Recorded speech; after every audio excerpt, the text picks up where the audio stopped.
네, 오늘은 심방세동 시술을 하기 전에 어떤 분들이 시술을 받으면 예후가 좋을 것 같은지 이런 얘기를 좀 드릴까 하고요. 그 시술 이후에도 재발을 안 할 수 있도록 하기 위한 몇 가지 노력들, 이것만 간단히 말씀을 드리도록 하겠습니다. 저희가 시술을 하시기 전에 시술을 해도 재발이 일단 많다라고 하면, 재발의 가능성이 높다라고 하면 저희가 시술을 보통 권유해 드리지는 않습니다. 저희가 시술을 하고 나서도 재발하면 힘들게 위험을 감수하면서까지 했는데 보람이 없기 때문이기도 하고요. 환자분들께도 뭔가 이제 얻을 수 있는 이득이 없기 때문이죠. 그래서 저희가 시술을 하시기 전에 시술한 이후에 재발이 없고 비교적 잘 이제 유지가 될 것 같은 분들을 이렇게 선별하는 것이 무엇보다 필요한데요. 그중에서 현재까지 알려져 있는 가장 중요한 인자가 심장의 크기입니다. 심장의 크기가 이제 많이 커져 있다라고 하면 시술 이후에 재발하는 경우가 상당히 많기 때문인데요.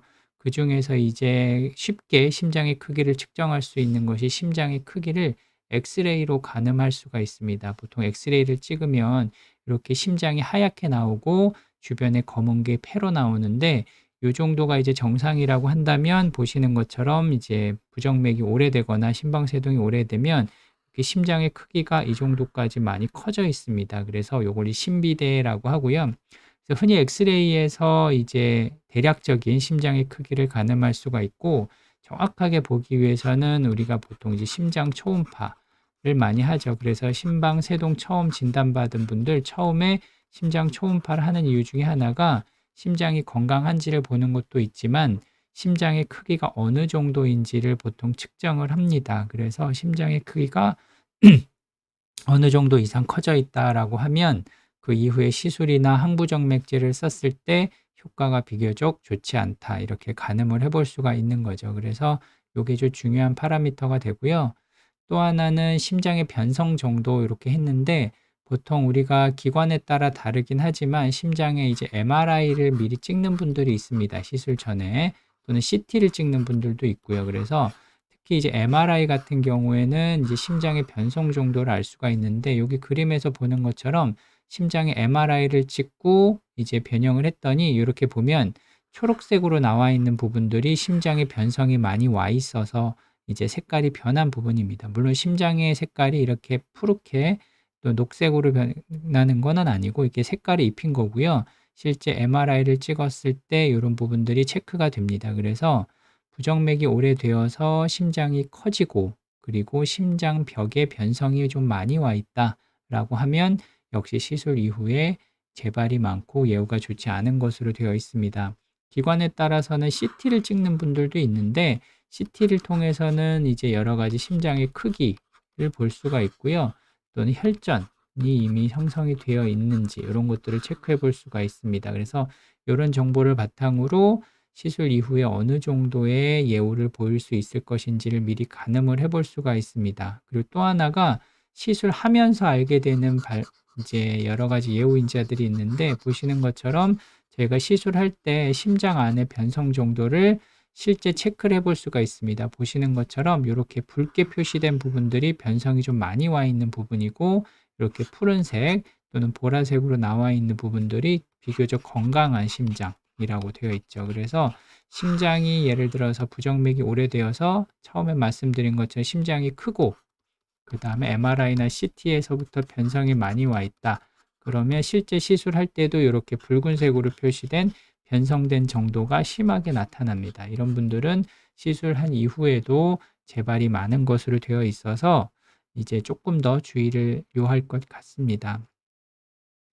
이런 것들은 이제 저희가 병원에서 이제 의사분들이 이제 고민을 해야 될 부분이고요. 이제 환자분들이 고민해야 될 부분들은 몇 가지가 있습니다. 그중에서 심장 부정맥이 이렇게 진행을 할수록 병의 정도가 심해지기 때문에 이런 것들을 우리가 심장의 부담, 심방세동의 부담 이렇게 얘기합니다. 즉 병이 진행이 될수록 심방세동의 양이 많아지는 거고요. 그래서 환자분들께서는 이런 것들 체중 관리, 고지혈증 관리, 혈압 당뇨, 금주, 운동 이런 걸 해주시는 게 좋고요.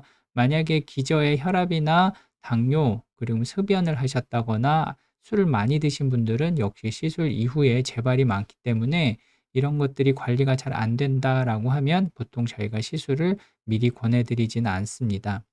또 하나가 이제 심방세동의 초기에 이제 진단되신 분들은 비교적 예후가 좋은데 여기 발작성이라고 하고요. 병이 진행을 하면서 지속성으로 진행을 하면 아까처럼 심장도 커지고 심장의 변성도 많아지기 때문에 시술 이후에도 역시 재발이 많습니다.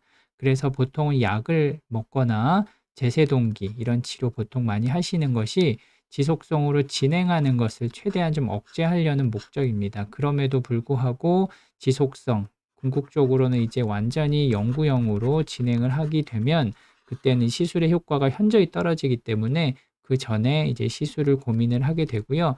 적절한 시점에 아마 주치의 교수님들이 이제 시술을 권유를 하시게 되면 이때 충분히 고민하시고 이제 결정을 하시면 될 것 같습니다. 그래서 본인이 심방세동 시술 이후에 어느 정도의 위험 부담이 있고 재발의 가능성이 높은지를 주치의 선생님과 상의를 하시고 만약에 재발의 가능성이 비교적 적은 그런 상태다.